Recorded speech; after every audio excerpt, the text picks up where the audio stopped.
So আমরা আজকে হচ্ছে ইনলাইন ফাংশন থেকে শুরু করতে চাচ্ছি। ফাংশন ওভারলোডিং, কনস্ট্রাক্টর ওভারলোডিং এবং এই যে ওভারলোডিং, এই ইয়েটা আমরা বলছিলাম হচ্ছে এটা অবজেক্ট ওরিয়েন্টেডের যে পলিমরফিজম যে ফিচার, সো সেই ফিচারটাই অ্যাকচুয়ালি হচ্ছে আমরা ফাংশন ওভারলোডিং এবং হচ্ছে ওইটার সাপেক্ষে যেহেতু কনস্ট্রাক্টর হচ্ছে এক ধরনের ফাংশন, সো কনস্ট্রাক্টর ওভারলোডিং মেকানিজমটা আমরা দেখছিলাম। আমরা আজকে দেখতে যাচ্ছি হচ্ছে inline function. So inline function কি, আমরা আজকে এই জিনিসটা দেখব। সো এটা সি প্লাস প্লাসের একটা স্পেশাল ফিচার যে ইনলাইন ফাংশন।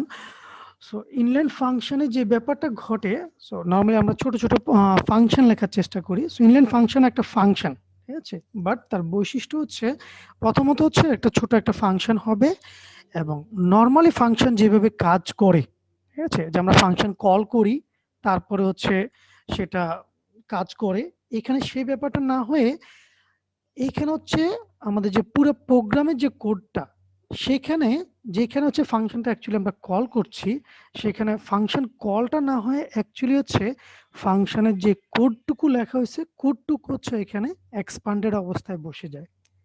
ঠিক আছে, মানে কি বলার চেষ্টা করতেছি, আমরা একটা ফাংশন লিখছি ফর এক্সাম্পল ডিসপ্লে, ঠিক আছে, ডিসপ্লের মধ্যে আমার কিছু সি আউট বা কিছু প্রিন্ট ইনস্ট্রাকশন আছে।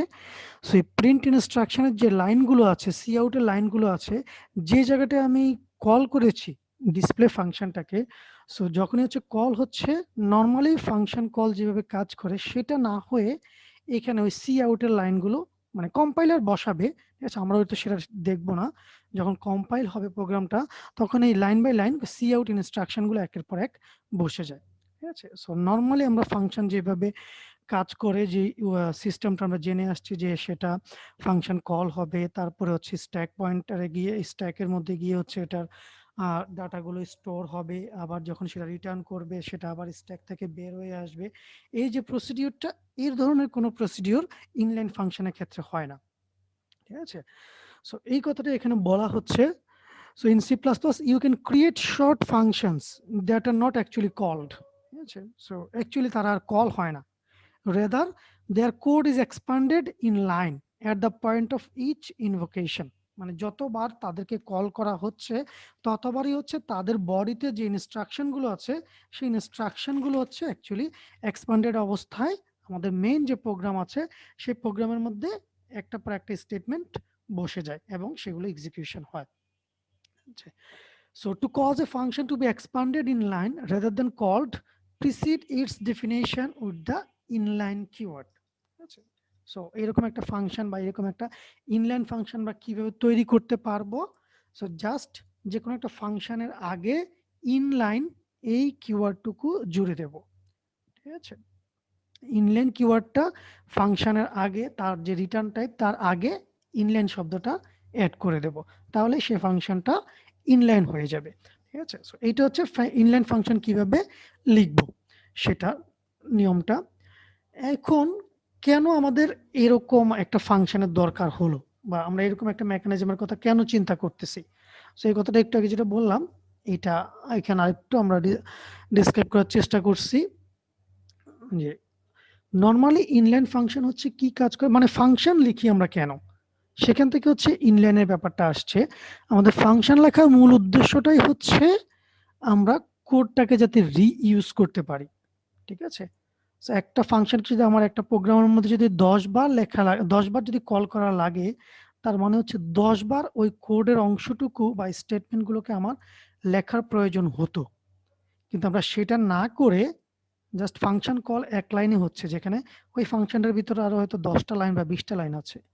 ঠিক আছে, সো এটা যদি 20 বার যদি কল হয়ে থাকে 10 লাইনের কোড, তার মানে আমি 200 লাইনের কোড 10 লাইনের মধ্যে কমপ্লিট করে দিচ্ছি, ব্যাপারটা হচ্ছে এরকম। ঠিক আছে, সো এই জন্য আমরা হচ্ছে ফাংশন লিখতেছি। আর এখন ইনলাইন ফাংশন আমাদের কি কাজ করতেছে, সে আমাদের হচ্ছে এই লাইন অফ কোডগুলোকে বা এই যে 20টি স্টেটমেন্ট, এটা আমাকে আর লেখা প্রয়োজন হচ্ছে না, এটা হচ্ছে সে কপি করে বসায় দিচ্ছে যেখানে হচ্ছে ফাংশনটা কল হচ্ছে বা ফাংশন আমরা কল করছি না, যেখানে হচ্ছে এই লাইনের ফাংশন কল স্টেটমেন্টটা লিখছি সেখানে হচ্ছে ওই কোডটুকু রিপ্লেস হয়ে যাচ্ছে। ঠিক আছে, সো এইটা আমাদের কিভাবে এফিশিয়েন্ট কোড তৈরি করতেছে। So each time a function is called, a significant amount of overhead is generated by the calling and return mechanism. ঠিক আছে, ফাংশন কল এবং রিটার্ন মেকানিজম একটু আগে আমি যেটা বলছিলাম, ঠিক আছে, কি ব্যাপারটা ঘটে যখনই হচ্ছে আমরা একটা ফাংশনকে কল করি, কি ব্যাপারগুলো হয়ে থাকে, যে ফাংশনে যতগুলো আর্গুমেন্ট আছে, রিটার্ন অ্যাড্রেস আছে, এই সমস্ত ইনফরমেশনগুলো কি হয়, this information are pushed onto the stack in memory and various register values are saved when a function is called and then restored when the function returns. ঠিক আছে, সো যখন আমরা একটা ফাংশন কল করি, যেই পয়েন্টে হচ্ছে আমরা ফাংশনটাকে কল করছি, এর আগে আমরা যখন প্রোগ্রাম এক্সিকিউট করে আসছি সেখানে আমার বিভিন্ন ধরনের ইনফরমেশন আছে, বা এই ফাংশনটার মধ্যে আমরা যখন কল করতেছি বিভিন্ন আর্গুমেন্ট ভ্যালু দিয়ে কল করতেছি, ঠিক আছে, সো এই জাতীয় ইনফরমেশনগুলো, তারপরে ফাংশনটা কোন জায়গায় রিটার্ন করবে সেই রিটার্ন অ্যাড্রেস, এই সমস্ত ইনফরমেশন কিন্তু আমাদের মেমোরিতে স্ট্যাকের মধ্যে পুশ করা লাগে। ঠিক আছে, so stack is a kind of memory. ঠিক আছে, স্ট্যাকের মধ্যে সেগুলোকে আমরা পুশ করে আসি, এবং একই রকমভাবে প্রোগ্রামটা যখন এক্সিকিউশন শেষ করে যখন রিটার্ন স্টেটমেন্টটা যখন এক্সিকিউট করে, সো রিটার্ন স্টেটমেন্ট এক্সিকিউট করার সাথে সাথে আমরা কিন্তু আবার ওই জায়গাটায় ব্যাক করি, প্রোগ্রামের ওই জায়গাটায়। ঠিক আছে, তার মানে কি, আমাকে আবার ওই ইনফরমেশনগুলো যেগুলো আমি স্ট্যাকে রেখে আসছি সেগুলোকে সবগুলোকে আবার রিস্টোর করা লাগে। ঠিক আছে, পুনরায় কল করে রিস্টোর করা লাগে বা মেমোরি থেকে নিয়ে আসা লাগে। সো এই যে ফাংশন কলের সাপেক্ষে যে মেমোরিতে স্ট্যাকে রেখে আসা এবং স্ট্যাক থেকে পুল ব্যাক করা, এখানে কিন্তু আমার সিগনিফিকেন্ট অ্যামাউন্ট অফ ওভারহেড তৈরি হয়। ঠিক আছে, কম্পাইল টাইমের রেসপেক্টে। ঠিক আছে, সো এই টাইমটাকে কিন্তু আমরা রিডিউস করে ফেলতে পারি, বা এটা প্রয়োজনই হয় না যদি আমার ফাংশনটা যদি ইনলাইন হয়ে থাকে, যেহেতু ইনলাইনের মধ্যে এই জাতীয় কোনো ধরনের স্ট্যাক অপারেশন নাই যেখানে মেমোরিতে সেভ হবে বা আবার রিটার্ন অ্যাড্রেস পেলে সে ওটা আবার রিস্টোর করবে, এই জাতীয় কোনো মেকানিজম যেহেতু হচ্ছে না, কেননা ইনলাইনের মধ্যে কি হচ্ছে, আমাদের যে স্টেটমেন্টগুলো আছে ফাংশনের ভিতরে আমরা যে স্টেটমেন্টগুলো লিখছি সেগুলো সব লাইন বাই লাইন ওই কোডের মধ্যে ওই জায়গার মধ্যে হচ্ছে এক্সপ্যান্ড অবস্থায় বসে যায় এবং একের পর এক তখন স্টেটমেন্টগুলো এক্সিকিউশন হয়। তার মানে আমার মেমোরিতে বা স্ট্যাকের মধ্যে কোনো ধরনের কাজ হচ্ছে না। ঠিক আছে, এই জন্য হচ্ছে the trouble is that this instruction take time. কার কথা বলা হচ্ছে, এই যে আর্গুমেন্ট এবং পাস করতেছি স্ট্যাকের মধ্যে যে আমরা কাজটা করতেছি, এটা কিন্তু একটা প্রচুর টাইমের প্রয়োজন হয় ইনস্ট্রাকশনের সাপেক্ষে। যদি আমরা বুঝতে পারি না, কেননা এটা হয়তো মিলি সেকেন্ড রেঞ্জে হচ্ছে, আমাদের এটা বোঝার কোনো ওয়ে নেই, বাট এখানে কিন্তু একটা সিগনিফিকেন্ট টাইম প্রয়োজন হচ্ছে। সো প্রোগ্রামের সাপেক্ষে এটা কিন্তু টাইমটা বেশ খানিকটা টাইম, এবং এটা একটা ওভারহেড। সো এই ওভারহেডটাকে আমরা হচ্ছে যাতে মিনিমাইজ করতে পারি, ঠিক আছে, সেই জন্য হচ্ছে এই ইনলাইন ফাংশনটা হচ্ছে। So when a function is expanded inline, none of those operations occur. ঠিক আছে, সো ফাংশনটাকে যখন এক্সপ্যান্ড করতেছি এই জাতীয় কোনো ধরনের মেকানিজম আমাদের প্রয়োজন হচ্ছে না, স্ট্যাক অপারেশনের প্রয়োজন হচ্ছে না, মেমোরি অ্যাক্সেসের প্রয়োজন হচ্ছে না। সো এগুলো কোনো কিছুই আমাদের দরকার হচ্ছে না। সো এগুলোর জন্য যে টাইম, সেই টাইমটাও এখানে দরকার হচ্ছে না। ঠিক আছে, so although expanding functions calls can produce faster runtimes, it can also result in larger code size because of deduplicated code. ঠিক আছে, সো এইখানে হচ্ছে যে কথাটা ইম্পর্টেন্ট, যে যেহেতু হচ্ছে আমি কোডটাকে আমি লিখছি না কিন্তু কম্পাইলার তো লিখছে। ঠিক আছে, সো এখন চিন্তা করে দেখেন, যে কারণে হচ্ছে ফাংশনের কথা আসছে। ঠিক আছে, যে আমি 20 বার যদি ফাংশনটাকে যদি কল করি, প্রত্যেকটা যদি 10 লাইনের কোড যদি হয়ে থাকে, তার মানে 200 লাইনের কোড আমার প্রোগ্রামটার মধ্যে অ্যাড হচ্ছে, যেটা হচ্ছে আমার প্রোগ্রামটার সাইজ কিন্তু সিগনিফিকেন্টলি বাড়ায় দেয়। ঠিক আছে, কেননা একই কোড বারবার কপি পেস্ট হচ্ছে, যেমন 10 জায়গায় কপি পেস্ট হচ্ছে যদি আমি 10 বার যদি কল করি। ঠিক আছে, সো এই জন্য ইনলাইন ফাংশনটা ব্যবহারের একটা রেস্ট্রিকশন আছে। ঠিক আছে, সুবিধা কিন্তু যেটা বললাম সেটা নিয়ে কোনো সমস্যা নেই, বাট কখন ব্যবহার করব বা কোন ক্ষেত্রে ব্যবহার করতে পারবো সেটা নিয়ে হচ্ছে একটা রেস্ট্রিকশন আছে। সো আমাদের প্রোগ্রামটা সাইজ যাতে অনেক বেশি বড় না হয়ে যায়, এই জন্য ইনলাইন ফাংশনটা আমরা ব্যবহার করতে পারি শুধুমাত্র ছোট ফাংশন যদি হয়ে থাকে, মানে আমাদের যে ফাংশন ডেফিনেশন এটা যদি কয়েক লাইনের হয়ে থাকে, 2 লাইন 3 লাইন এরকম যদি হয়ে থাকে বা 5 লাইন, এই ধরনের ক্ষেত্রে হচ্ছে আমরা ইনলাইন ব্যবহার করতে পারি। ঠিক আছে, এবং inline is actually just a request, not a command to the compiler. এই কথাটা কেন ইম্পর্টেন্ট, কেননা আমি যদিও ইনলাইন লিখিনি, এটা অ্যাকচুয়ালি ইনলাইন ফাংশন হিসেবে ট্রিট হবে কিনা এটা কিন্তু আমার হাতে থাকে না, এটা কম্পাইলার নির্ধারণ করে। ঠিক ঠিক আছে, আমার এই ফাংশনটা ইনলাইন ফাংশন হিসেবে কাজ করবে কিনা এটা নির্ধারণ করবে হচ্ছে compiler.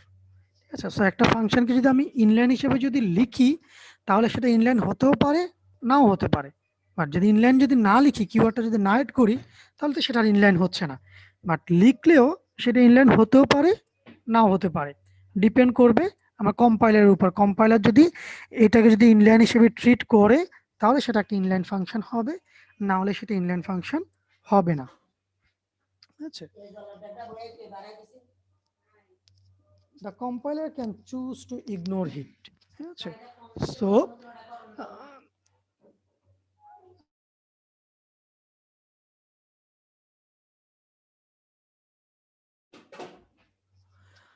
so the compiler can choose to ignore it.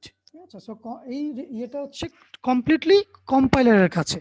Compiler এটা নির্ধারণ করবে যে সে এটাকে ইনলাইন হিসেবে ডিফাইন করবে না করবে না। ঠিক আছে, also compilers may not inline all type of functions. ঠিক আছে, সো সকল ধরনের ফাংশনকেই যে সে ইনলাইন ফাংশন হিসেবে ট্রিট করবে সেরকমটা নাও হতে পারে। ঠিক আছে, এই জিনিসটা যেটা বললাম যে কম্পাইলারকে আমি ইনলাইন হিসেবে আগে কিওয়ার্ডটা অ্যাড করে দিয়েছি, সেটা ইনলাইন ফাংশন হিসেবে নাও সে নিতে পারে। ঠিক আছে, এবং কোন কোন ধরনের ক্ষেত্রে কম্পাইলার এগুলাকে ইগনোর করে বা ইনলাইন ফাংশন হিসেবে ট্রিট করে না, এটাও আমরা একটু দেখে নিতে পারি। ঠিক আছে, so for example, it is common for a compiler not to inline a recursive function. ঠিক আছে, সো কোনো ফাংশন যদি রিকার্সিভ হয়ে থাকে, রিকার্সিভ ফাংশন ইনলাইন ফাংশন হবে না। সেটার আগে যদি আমরা ইনলাইন শব্দ অ্যাডও করে দিই কোনো লাভ নেই। ঠিক আছে, এছাড়াও the compiler may ignore the request if the function definition is too long. আচ্ছা, সো যদি অনেক বড় হয়ে থাকে সেক্ষেত্রে সেটা ইনলাইন হবে না যদি আমরা ইনলাইন ডেফিনেশন দিয়ে থাকি। If functions contain static variables, ঠিক আছে, সো যদি স্ট্যাটিক ভ্যারিয়েবল থাকে তাহলে সেটা ইনলাইন হবে না। সো একটা হচ্ছে একটা থার্ড ওয়ান আবার এখানে রিপিট করা হচ্ছে, if the function is recursive. ফাংশনে যদি রিকারশন হয়ে থাকে, রিকার্সিভ ফাংশন যদি হয়ে থাকে তাহলে সেটা ইনলাইন ফাংশন হবে না। সেখানে যদি স্ট্যাটিক ভ্যারিয়েবল থাকে তাহলে সেটা ইনলাইন ফাংশন হবে না। আর ফাংশনের ডেফিনেশন যদি বড় হয়ে থাকে, যেটা বললাম যে নর্মালি 2, 3, 4 লাইন 5 লাইন, এগুলো নর্মালি ইনলাইন ফাংশন হিসেবে আমরা ডিফাইন করি। তারপরে সেটা কম্পাইলার ইনলাইন হিসেবে ট্রিট করতেও পারে, নাও করতে পারে। আর তার চেয়ে বড় যদি হয়ে থাকে তাহলে সেটা ইনলাইন ফাংশন হিসেবে সে নেবে না। ঠিক আছে, সো এই ধরনের ক্ষেত্রে হচ্ছে আমরা ইনলাইন ফাংশনকে ব্যবহার করতে পারবো। সুবিধা কি অসুবিধা কি সেটাও আমরা আশা করি ক্লিয়ার, বা কোন ধরনের ক্ষেত্রে ব্যবহার করতে পারবো কোন ধরনের ক্ষেত্রে ব্যবহার করতে পারবো না সেটা আশা করি ক্লিয়ার।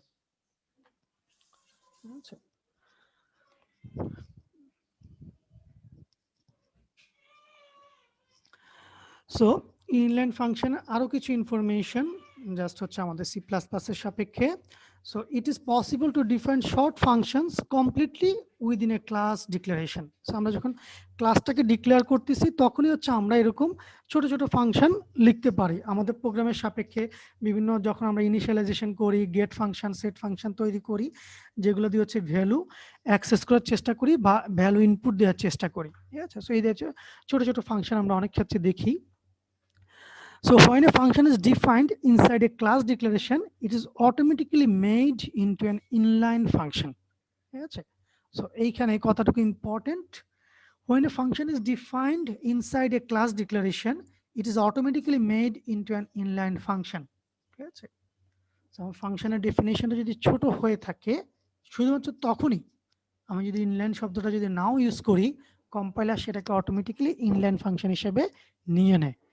ঠিক আছে, যদি আমরা একটা ক্লাসের ভিতরে যদি ফাংশনগুলোকে ডিফাইন করি, এই জন্য বলা হচ্ছে the function defined inside A class declaration. ঠিক আছে, ফাংশন ক্লাসের বাইরে এসে যদি ফাংশনের ডেফিনেশনটা যদি দেওয়ার চেষ্টা করি তাহলে কিন্তু সেটা হবে না।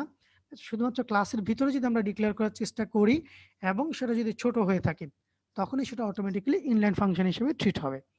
So constructor and extractor functions may also be inlined either by default if defined within their class or explicitly.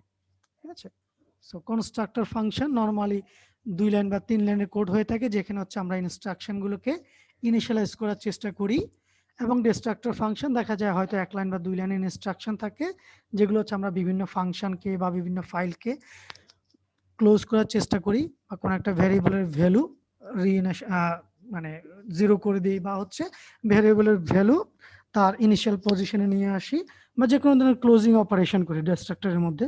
So normally হচ্ছে দেখা যায় যে 2-3 লাইন বা 3-4 লাইনের কোড থাকে।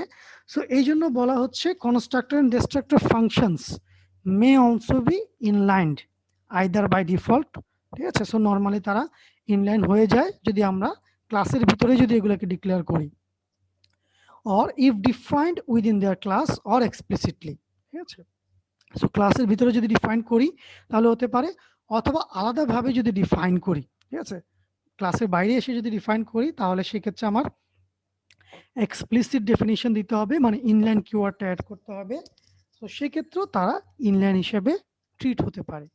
তার মূল কারণ হচ্ছে কনস্ট্রাক্টর এবং ডিস্ট্রাক্টর ফাংশনগুলো আমরা জানি ছোট ছোট ফাংশন হয়। সো এই জন্য এগুলো বাই ডিফল্ট ইনলাইন ফাংশন হয়, অথবা এক্সপ্লিসিটলি এগুলোকে আমরা ইনলাইন হিসেবে ডিফাইন করতে পারি, ঠিক আছে। যদি ক্লাসের বাইরে ডিক্লেয়ার করি তাহলে অবশ্যই এক্সপ্লিসিট ডিক্লারেশন দিতে হবে ইনলাইন কিওয়ার্ডের মাধ্যমে। সো সিম্পল কোড যেটা হচ্ছে ইনলাইন ফাংশন কিভাবে লিখতে হয় সেই জিনিসটা হচ্ছে আমরা দেখানোর চেষ্টা করতেছি, ঠিক আছে। সো মাই ক্লাস, এখানে খেয়াল করে দেখি, এখানে হচ্ছে আমরা জাস্ট প্রোটোটাইপ ডেফিনেশন বা ডিক্লারেশনটা দিয়ে দিলাম যে আমার ইউনিট একটা ফাংশন আছে যেটা হচ্ছে 2টা প্যারামিটার নিচ্ছে, আর একটা হচ্ছে শো একটা ফাংশন আছে যেটা কোনো প্যারামিটার নিচ্ছে না। ক্লাস ডিক্লারেশনটা শেষ ক্লাসের বাইরে এসে, ওকে। সো একটু খেয়াল করে দেখি, নর্মালি ইউনিট ফাংশন এটাকে যদি আমরা ডিফাইন করতে চাই তাহলে আমাদের ওয়ে কি, যেহেতু এটা ক্লাসের বাইরে সুতরাং আমাদের অবশ্যই ক্লাসের নামটা দিয়ে স্কোপ রেজুলেশন অপারেটরটাকে ইউজ করতে হবে। আর যেহেতু এটা একটা ফাংশন অবশ্যই তার রিটার্ন টাইপটা লাগবে, okay. So void my class then scope resolution operator then ফাংশনের নাম, এরপরে আমরা এখানে ইনিশিয়ালাইজেশন করি বা যা কিছুই করি সেই কাজগুলো করতেছি। বাট ইম্পর্টেন্ট থিং এখানে যে এর আগে ফাংশনটা শুরুতে এই ইনলাইন কিওয়ার্ডটা, ঠিক আছে, যেটা দিয়ে আমি বোঝানোর চেষ্টা করতেছি কম্পাইলারকে যে এটা একটা ইনলাইন ফাংশন। তার মানে ফাংশনটা যখন কল হবে তখন অ্যাকচুয়ালি ফাংশন কলিং যে মেকানিজম সেটা এখানে কাজ করবে না, তার চেয়ে এটার ভিতরে যে 2 লাইনের কোড আছে সে a is equal to i, b is equal to j, এই কোডটুকু অ্যাকচুয়ালি এখানে এক্সপান্ড হয়ে যাবে, ঠিক আছে। যেখানে কল হচ্ছে x equal to এই x.init, এই জায়গাটার মধ্যে আসলে এই 2 লাইনের কোড এক্সিকিউশন হবে, ঠিক আছে। সিমিলারলি আমরা যখন শো ফাংশনটাকে যখন কল করছি, সো একই ব্যাপার, এখানেও আমরা ইনলাইন কিওয়ার্ডটা অ্যাড করে দিচ্ছি, তার মানে এখানেও আমার ওই একই মেকানিজম কাজ করবে, মানে x.show যখন কল করেছি সো এখানে just see out A B, এই লাইনটা এখানে বসে যাবে, এক্সপান্ড হয়ে যাবে, মানে এই যে ফাংশনটা আছে তার ভিতরে যে কোডটা সেখানে কোডটা এক্সপান্ড হবে, ঠিক আছে। সো প্রথমে আমার এ এবং বি এই দুইটা ভ্যালু ইনিশিয়ালাইজ হয়ে যাবে 10 এবং 20 দিয়ে, তারপরে এ এবং বি এর ভ্যালুটা প্রিন্ট করবে। সো এইটা হচ্ছে আমাদের বেসিক ইনলাইন ফাংশন, ঠিক আছে। এই ইনলাইন ফাংশন সম্পর্কিত কোনো কোয়েশ্চেন আছে? তাহলে আমরা হচ্ছে নেক্সট আরেকটা এক্সাম্পল আছে। সো আচ্ছা, এই এক্সাম্পলটাও ক্লিয়ার করে নিই, যেহেতু এখানে আরেকটু বড় একটা এক্সাম্পল দেওয়ার চেষ্টা করছি। সো এখানে খেয়াল করি আমার অপারেশন নামে একটা ক্লাস ডিফাইন করা হয়েছে যেখানে হচ্ছে A B add sub multiplication float টাইপের ডিভিশন এরকম বেশ কতগুলো ভ্যারিয়েবল আছে, প্লাস হচ্ছে পাবলিক বেশ কতগুলো মেথড আছে। যেমন একটা হচ্ছে গেট মেথড, সাম মেথড, ডিফারেন্স, প্রোডাক্ট, ডিভিশন। মানে হচ্ছে খুব সিম্পলি আমি যদি এখান থেকে বোঝার চেষ্টা করি, আমি হচ্ছে 2টা নাম্বার নেব, তাদের যোগ বিয়োগ গুণ ভাগ এই জাতীয় একটা কাজ করার চেষ্টা করব, আচ্ছা। সো এই জন্য গেট ফাংশনটা হচ্ছে আসলে আমাদের ইনপুট নেওয়ার জন্য, আর এই 4টা ফাংশনের কাজ করসপন্ডিং যে তাদের যে মেকানিজম আছে সেই মেকানিজমটা তারা ইমপ্লিমেন্ট করবে। যেমন সাম হচ্ছে 2টা নাম্বারের যোগ করবে, ডিফারেন্স হচ্ছে 2টার বিয়োগ বের করবে, প্রোডাক্ট হচ্ছে তাদের মাল্টিপ্লিকেশন করবে, ডিভিশন হচ্ছে তাদের ডিভিশন অপারেশনটা করবে, ওকে।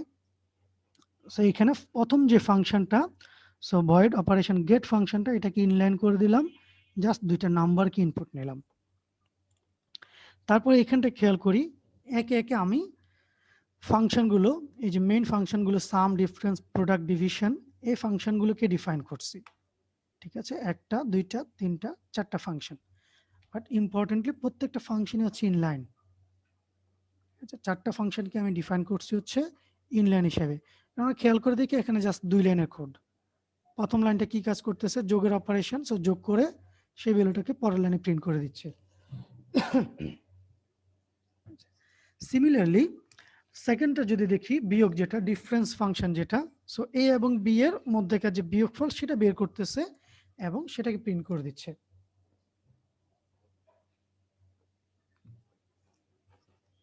সিমিলারলি প্রোডাক্ট এবং ডিভিশন। সো কাজটা খুব সহজ, বাট প্রোগ্রামটা নর্মাল হচ্ছে একটু বড় দেখালাম যাতে করে আমরা বুঝতে পারি যে এখানে বড় বড় প্রোগ্রামগুলো নিয়ে কিভাবে কাজ করা হয়। সো এটা একটু নর্মাল হচ্ছে একটু বড় প্রোগ্রাম, বাট প্রোগ্রামটা যখন আমি মেইন ফাংশন থেকে যখন রান করছি, সো অপারেশন ক্লাসে একটা অবজেক্ট তৈরি করলাম এস, প্রথম কল করলাম এস ডট গেট। সো এইখানে আমার এই 4 লাইনের কোড এক্সপ্যান্ড হয়ে গেল। গেট ফাংশনকে যখন কল করলাম এখানে আরো 2 লাইনের কোড অ্যাড হয়ে গেল। ডিফারেন্স যখন অ্যাড করলাম আরো 2, মানে এখানে 4 দুগুণে 8, 4 12 লাইনের কোড এই জায়গাটার মধ্যে বসে যাবে যখন এই 5টা ফাংশন যখন কল হবে। ঠিক আছে, কিন্তু আমরা এটার কোনো চেঞ্জই দেখতে পাবো না, বা ইন্টারনাল যে কাজটা বা অপারেশনটা সেটা আমরা কিছুই দেখতে পারবো না। প্রোগ্রামটা যখন রান করবে আমরা 2টা নাম্বার ইনপুট নেব, ঠিক আছে, তার সাপেক্ষে আমাদেরকে এরকম একটা আউটপুট হয়তো সে দিয়ে দেবে। আচ্ছা, সো এইটা হচ্ছে ইনলাইন ফাংশন এবং তার প্রপার্টি। এই মুহূর্তে কারো কোনো কোয়েশ্চেন আছে?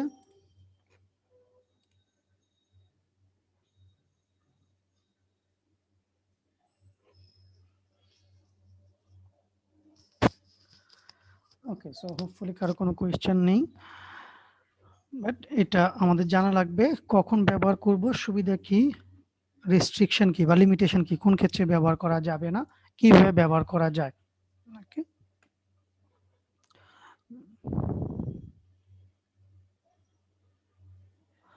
সো আমরা এখন চলে যাচ্ছি হচ্ছে নেক্সট, ডিফল্ট ফাংশন আর্গুমেন্ট। ঠিক আছে, সো নর্মালি ফাংশন প্যারামিটার কি, আর্গুমেন্ট কি, প্যারামিটার এবং আর্গুমেন্টের মধ্যে পার্থক্য কি, এগুলো সবকিছু আমরা জেনে আসছি। এখন আসছি একটা স্পেশাল ফাংশনালিটি সি প্লাস প্লাসের, যেটা হচ্ছে ডিফল্ট ফাংশন আর্গুমেন্ট।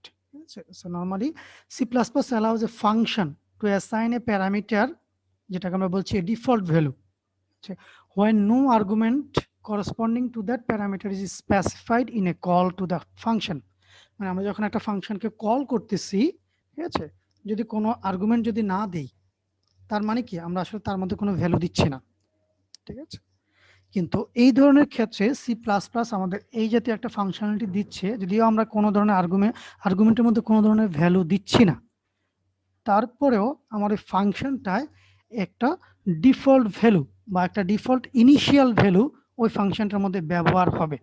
চাইলে আমরা এই কাজটা করতে পারি। ঠিক আছে, সো এটাকে বলা হচ্ছে default value, default function argument. ঠিক আছে, so the default value is specified in a manner syntactically similar to a variable initialization।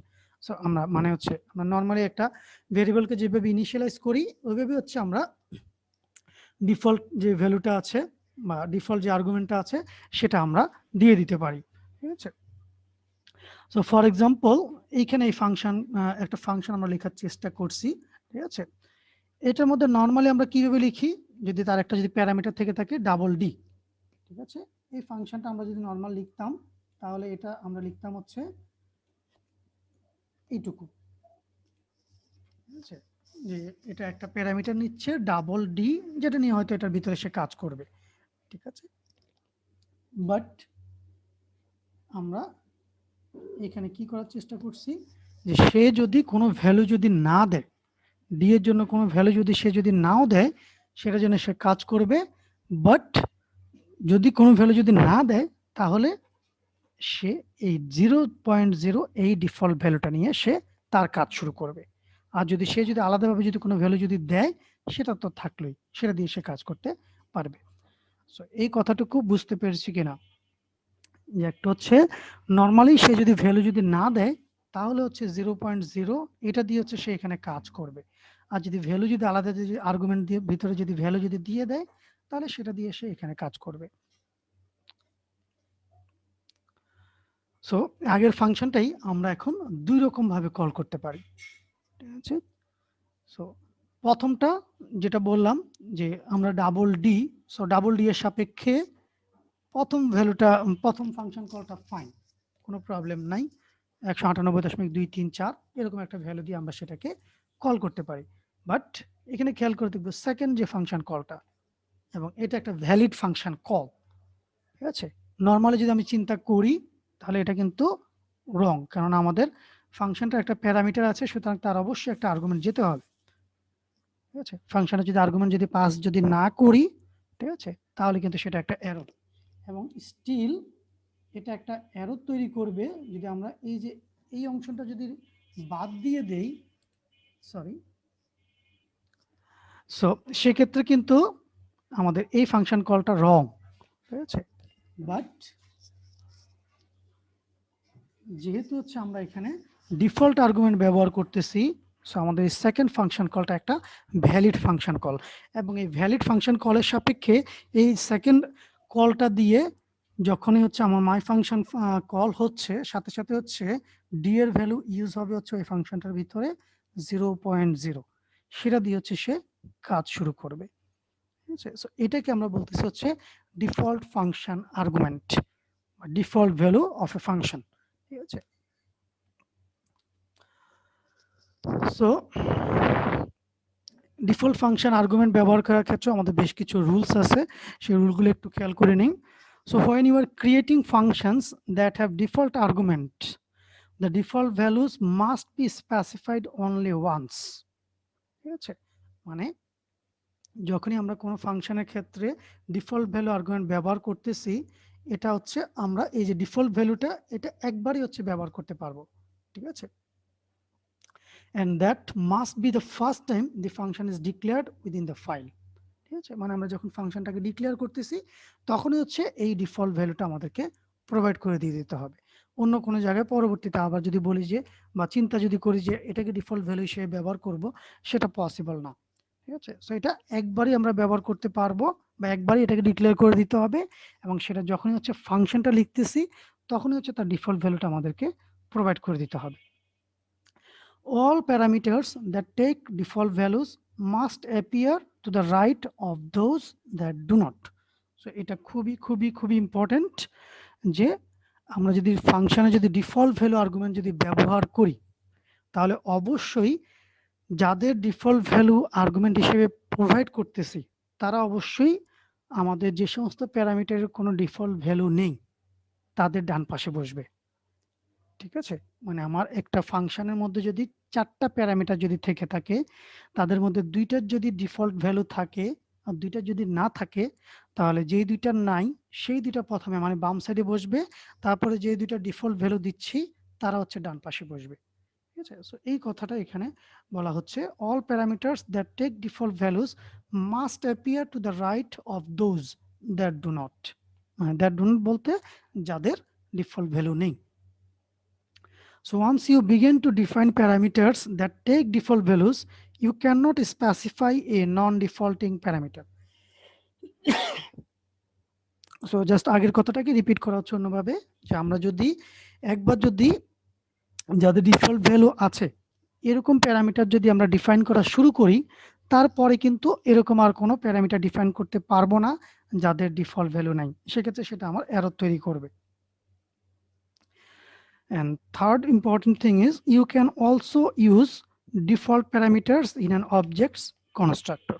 ঠিক আছে? সো কনস্ট্রাক্টরে আমরা যে অবজেক্টে যে কনস্ট্রাক্টর ডিফাইন করি, কনস্ট্রাক্টরের মধ্যে আমরা ডিফল্ট ভ্যালু প্রোভাইড করতে পারি, ঠিক আছে? ডিফল্ট প্যারামিটারের ভ্যালু প্রোভাইড করতে পারি। সো এইটারই হচ্ছে একটা এক্সাম্পল দেয়া হচ্ছে। So class cube, so cube হচ্ছে ক্লাসের নামটা, সো এটাই পাবলিক কিউব, দ্যাট মিনস এটা হচ্ছে আমার constructor function, right? So constructor ফাংশনটাকে হচ্ছে নর্মালি আমরা জানি একটা ডিফল্ট কনস্ট্রাক্টর থাকে যেটা কোনো প্যারামিটার থাকে না, ঠিক আছে। সো এইখানে আমরা এসে যেটা করলাম কি, integer i is equal to 0, j is equal to 0, k is equal to 0 এবং x equal to i, y equal to j, z equal to k। এই তিনটা আমরা যে প্যারামিটার এখানে ডিক্লেয়ার করেছি i, j, k, এই তিনটা প্যারামিটার দিয়ে হচ্ছে আমার ক্লাসে যে তিনটা ভ্যারিয়েবল আছে এই তিনটা ভ্যারিয়েবলকে আমি ইনিশিয়ালাইজ করলাম এবং এটা আমার কনস্ট্রাক্টর ডেফিনেশন। আর ক্লাসের ভিতরেই আরেকটা ফাংশন আমি ডিফাইন করছি, সেটা হচ্ছে কি ভলিউম। ওকে, সো ভলিউম ফাংশনটা আমার ডিফাইন করতেছে কি, যে জাস্ট এক্স ওয়াই জেড এই তিনটা মাল্টিপ্লিকেশন করতেছে। ওকে, সো এটা দিয়ে আমার ক্লাসের ডিক্লারেশন শেষ। আর মেইন ফাংশনে এসে আমি হচ্ছে কি করতেছি এখন, কিউব এ 2 3 4, তার মানে এটা একটা অবজেক্ট তৈরি করার চেষ্টা করতেছি কমা দিয়ে বি। সো এখানে খেয়াল করে দেখি কিউব মানে হচ্ছে এটা আমার অ্যাকচুয়ালি হচ্ছে ডাটা টাইপ যেহেতু ক্লাস। সো আমি এখান থেকে অ্যাকচুয়ালি দুটো অবজেক্ট তৈরি করার চেষ্টা করতেছি, একটা হচ্ছে এ একটা বি। কিন্তু যদি ভালো করে খেয়াল করে দেখি তাহলে একটা হচ্ছে এ কি কাজ করতেছে, এটার ভিতরে আবার সে প্যারামিটার নিচ্ছে 2 3 4। ঠিক আছে, অন্যদিকে বি যে অবজেক্টটা এটা কিন্তু কোনো কনস্ট্রাক্টর কল হচ্ছে না বা কনস্ট্রাক্টরের মতো কোনো ডেফিনেশন আমরা এখানে দেই নাই, কোনো প্যারামিটারও পাস করিনি। ঠিক আছে, সো একটা ক্লাসের জন্য দুই ধরনের অবজেক্ট ক্রিয়েশন বা দুই ধরনের অবজেক্ট ক্রিয়েশনের জন্য মেকানিজমটা দুই ধরনের হচ্ছে একই ক্লাসের জন্য। সো এই ক্ষেত্রে কি ঘটনাটা ঘটবে, প্রথমে যদি আমরা যদি চিন্তা করি বা অবজেক্টটা চিন্তা কিভাবে ক্রিয়েট হচ্ছে সেটা যদি চিন্তা করি, তাহলে অ্যাকচুয়ালি কি করতেছে, এই যে ফার্স্ট ব্র্যাকেট মানে হচ্ছে কনস্ট্রাক্টর কল এবং সে কি করতেছে 2 3 4 এই তিনটা প্যারামিটার নিচ্ছে। সো এই তিনটা প্যারামিটারে আসলে কাকে কল করতেছে, এই যে কনস্ট্রাক্টর ফাংশনটাকে কল করতেছে, যেখানে i এর ভ্যালু চলে আসতেছে 2, j এর ভ্যালু চলে আসতেছে 3, k এর ভ্যালু চলে আসতেছে 4। ঠিক আছে, সো এইভাবে হচ্ছে আমার এই যে কনস্ট্রাক্টর ফাংশনটা এটা দিয়ে হচ্ছে আমার এই অবজেক্টটা তৈরি হয়ে যাচ্ছে। তাহলে বি এর ক্ষেত্রে কি ঘটনাটা ঘটতেছে, বি এর জন্য যেহেতু আমরা কোনো ধরনের কনস্ট্রাক্টর কলই করছি না, কনস্ট্রাক্টর কল করতেছি না এই কথাটা আসলে ট্রু না, কারণ যখন আমরা অবজেক্ট তৈরি করব তখনই কনস্ট্রাক্টর কল হবে। এবং যেহেতু এখানে কোনো ধরনের কনস্ট্রাক্টর সিম্বল ব্যবহার করি নাই যদিও, বাট সেক্ষেত্রে আমার ডিফল্ট যে কনস্ট্রাক্টরটা সেই কনস্ট্রাক্টরটা কল হবে। এবং ডিফল্ট কনস্ট্রাক্টরটা অ্যাকচুয়ালি কি, সো এই ক্ষেত্রে আমার ডিফল্ট কনস্ট্রাক্টরটা হচ্ছে ইন্টিজার আই জে কে, সেটার জন্য আমার যে ডেফিনেশন আছে সেটার মতোই আরেকটা ডেফিনেশন এখানে আছে, সেটা হচ্ছে কি কিউব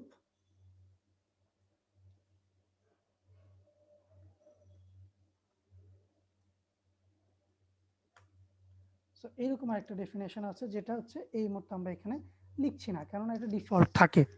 ঠিক আছে, সো এটা ডিফল্ট থাকে এবং সেই কাজটাই হচ্ছে আমাদের এইটার মধ্যে হয়ে যাচ্ছে। ঠিক আছে, তো যখন আমরা কোনোটা প্রোভাইড করতেছি না ভ্যালু, সেক্ষেত্রে হচ্ছে আমার এটা 0 দিয়ে অটোমেটিক্যালি ইনিশিয়ালাইজ হয়ে যাচ্ছে। ঠিক আছে, প্যারামিটার যদি পাস নাও করি সেক্ষেত্রে সে এটাকে তখন ব্যবহার করে ফেলবে জাস্ট এইটার মতো করে। ঠিক আছে, সো ইম্পর্টেন্ট জিনিস ব্যাপার যেটা, যে নর্মালি আমি যদি এরকম একটা অবজেক্ট যদি তৈরি করতাম তাহলে কিন্তু আমার এটা কাজ করতো, এরকম একটা ফাংশন কল হতো, কিন্তু ভ্যারিয়েবলগুলো কিন্তু গার্বেজ ভ্যালু থাকতো।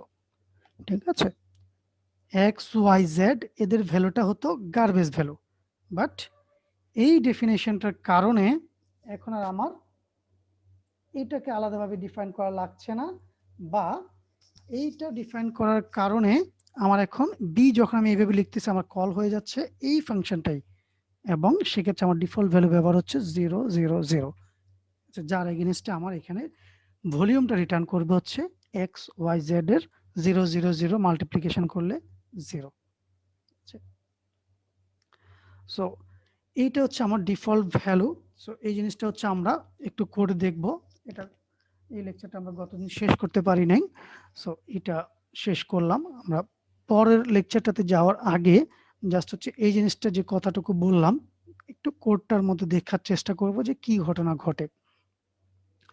সো এইটা নাম দেখায় নিচ্ছি, এটা দেখালে হচ্ছে আগের যে এক্সাম্পলটা ছিল এটা আমার মনে হয় ক্লিয়ার হয়ে যাবে। সো কি ঘটনা ঘটে,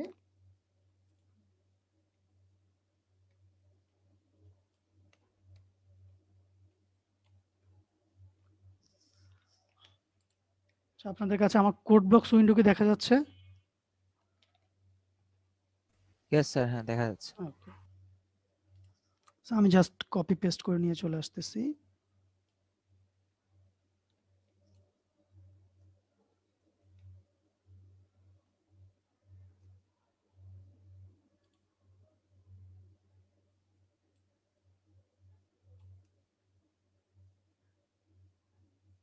আচ্ছা, সো যেটা বললাম যে নরমাল হচ্ছে একটু বড় প্রোগ্রাম দেখানোর চেষ্টা করতেছি। সো এটাকে যদি কম্পাইল করি, আচ্ছা, সো কোনো ধরনের এরর নেই। সো রান করার চেষ্টা করতেছি। ব্ল্যাক উইন্ডোটা দেখা যাচ্ছে? Yes sir. Okay, so for example আমরা একটা ভ্যালু ইনপুট দিলাম 10, first value enter the second value, for example second ভ্যালুটা এন্টার দিলাম হচ্ছে 20।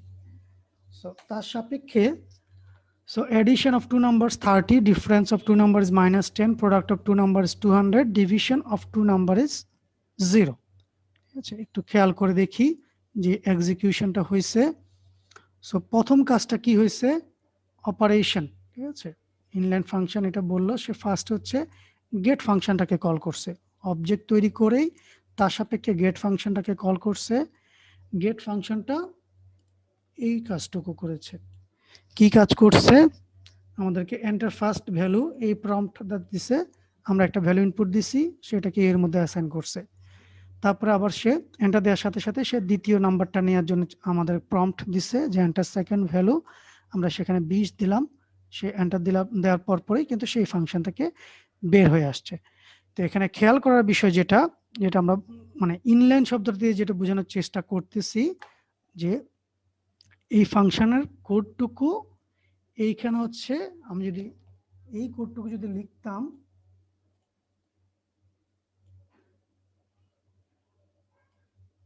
এই ফাংশনটার পরিবর্তে, ঠিক আছে, তাহলে সেম ব্যাপার হতো।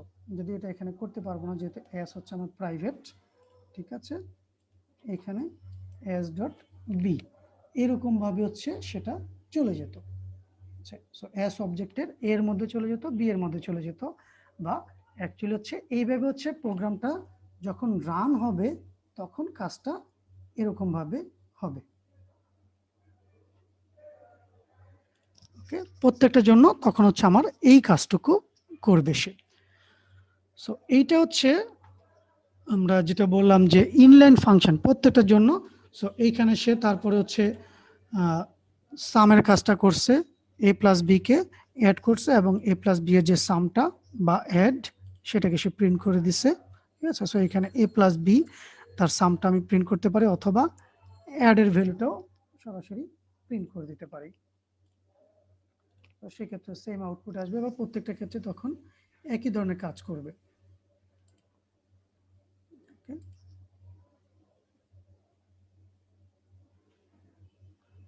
সো সেম কাজই সে করতেছে।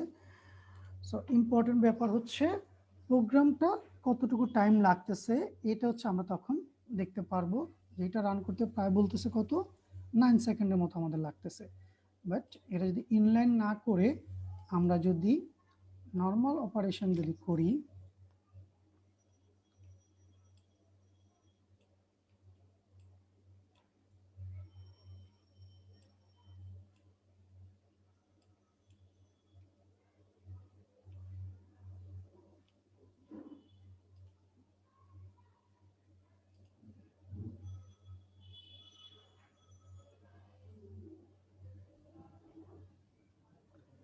আচ্ছা, সো এখন এক্সিকিউশন টাইম হচ্ছে 6.534 সেকেন্ড, ঠিক আছে, 6.534 এরকম একটা আমরা টাইম দেখতে পারি, ঠিক আছে। এখন এখানে দেখো 20 সেকেন্ডের মতো টাইম। আর আমরা যেটা করলাম যে ইনলাইন শব্দগুলো বাদ দিয়ে দিলাম, ইনলাইন শব্দগুলো যদি বাদ না দেই, সেটাতে যদি প্রোগ্রামটা যদি এক্সিকিউট করি তাহলে কেমন আউটপুট দেখায় দেখো, 4.260 সেকেন্ড, ঠিক আছে। আগে ছিল 6 সেকেন্ডের মতো, ঠিক আছে। এইখানেও ওভারঅল এক্সিকিউশনের সাপেক্ষে সেটা সিগনিফিকেন্টলি কম টাইমের মধ্যে আমরা এক্সিকিউশনটা করতে পারি। এবং এই কথাটাই হচ্ছে মানে ইনলাইন ফাংশনের যে জন্য নিয়ে আসা হয়েছে, তার মূল থিমটাই হচ্ছে এখানে যে আমরা ছোট ছোট প্রোগ্রামগুলোকে আমরা যদি বিভিন্ন সময় আমাদের এখানে এই অ্যাড, সাম, গেট এই ফাংশনগুলোকে আমি যতবার খুশি ব্যবহার করতে পারবো। ফাংশনের যে থিম বা যে কারণে ফাংশন এই কনসেপ্টটা নিয়ে আসা, যে এটাকে রিইউজ করব, সেই কাজটা আমরা এখানে করতে পারতেছি, বাট ফাস্টার ওয়েতে করতে পারতেছি। নর্মালি ফাংশন যেভাবে কাজ করে তার চেয়ে ফাস্টার ওয়েতে আমরা এটা করতে পারবো। ঠিক আছে, সেকেন্ড যে কোডটা আমরা এক্সিকিউট করার চেষ্টা করছি,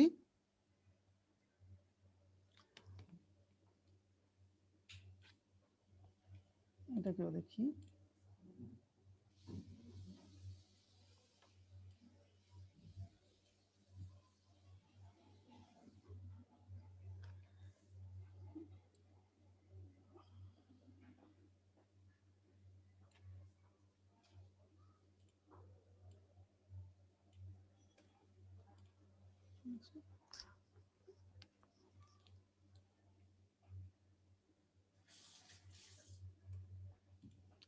ওকে, সো এখানে আমরা খেয়াল করে দেখি কিউব, এটা যেটা বললাম যে তিনটা ভ্যালু 000 ইনিশিয়ালাইজ করে নিচ্ছে ডিফল্ট ভ্যালু হিসেবে, আর ভলিউমটা ক্যালকুলেট করতেছে এক্স ওয়াই জেড, এটা মাল্টিপ্লিকেশন হিসেবে।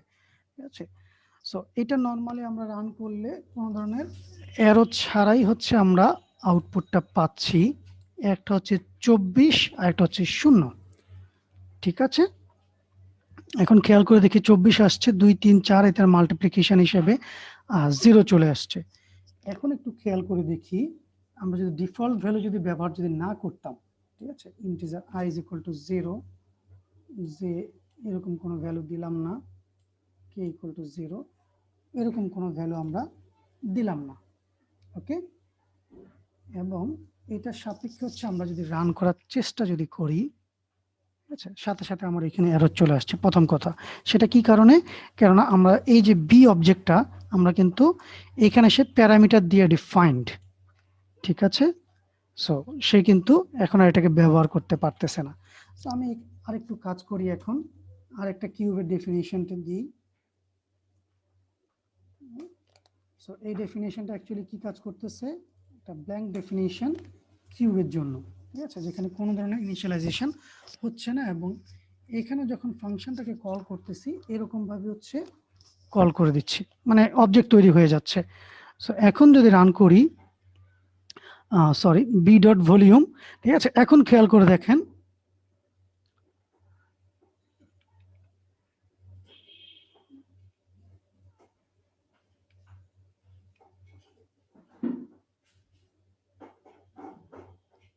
সো এখন সে এটাকে আর কিন্তু ক্লাস হিসেবে ডিফাইন করতে পারতেছে না। তার কারণ কি? তার কারণ হচ্ছে আমাদের এইখানে যে কিউব ফাংশনটা ডেফিনেশন, এই কিউব ফাংশনটা ডেফিনেশনকে সে এটাকে তখন আর এইভাবে নিতেই পারতেছে না। ঠিক আছে, আমাদের নর্মাল যে ডিফল্ট ডেফিনেশন যেহেতু আমরা চেঞ্জ করে ফেলেছি, এই অনুযায়ী সেটাকে এখন আর একটা অবজেক্ট হিসেবেই ট্রিট করতে পারতেছে না। ঠিক আছে, সো এটাকে তখন আমি আরেকটু কাজ করে দেখা যেতে পারে যে সেটা আমরা বি হিসেবে সেটাকে ট্রিট করাতে পারি কিনা। ঠিক আছে, সেইটাকে বি অবজেক্টটাকে সে তখন আর নিতে পারছে না। তার কারণ হচ্ছে এই যে ডেফিনিশন এটা তখন তার জন্য ইনভ্যালিড হয়ে গেছে। ঠিক আছে, বি অবজেক্টটাকে সে তখন আর তৈরি করতে পারতেছে না। তার কারণ হচ্ছে সে তখন এটার জন্য প্যারামিটার এক্সপেক্ট করতেছে। ঠিক আছে, সো এই জন্য হচ্ছে এই জাতীয় যখনই হচ্ছে আমরা কোনো ধরনের প্যারামিটার দিয়ে যখন কল করব, অন্য ক্ষেত্রে হচ্ছে তার জন্য অবশ্যই আমাদের একটা ডিফল্ট ভ্যালু ফাংশনের প্যারামিটার হিসেবে প্রোভাইড করে দিয়ে দিতে হবে। ঠিক আছে, সো এই জিনিসটা হচ্ছে তখন হচ্ছে আমাদের এই জন্য কাজ করবে।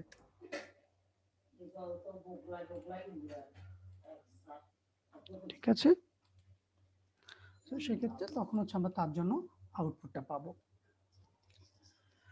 সো এইটা হচ্ছে আমাদের মোটামুটি আমরা লেকচার 7 শেষ করেছি, যেটা ছিল হচ্ছে আমাদের